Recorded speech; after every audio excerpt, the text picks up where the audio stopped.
It's iFantastic Morning Affirmation. So this is your iFern Academy Idol, Rosel Peña. For today's video, mga Sissy Loves, meron akong i-reveal sa inyo na secret. Yung ginagamit ko lang naman na multivitamins. Ikaw ba yung laging pagod? Kahit umaga pa lang? Ikaw ba yung laging puyat na puyat? Kahit natulog naman? I got you.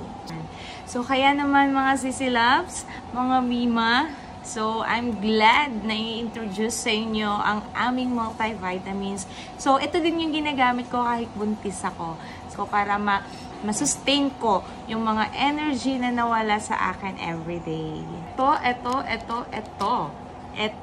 ang para sa'yo.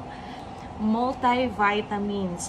Para naman mabigyan ka ng energy. Meron kasi tayong mga kinakain, mga Sissy Loves, mga Mima, na hindi na-absorb ng katawan natin at kulang na kulang natin kainin everyday. So, ang multivitamins na ito ang magbibigay sa inyo ng energy at magbibigay sa inyo ng mga kulang na pagkain na vitamins and minerals sa inyong katawan. Kaya naman, mga Mima, mga Sissy Loves, bisitahin nyo na ang aking Yellow Basket.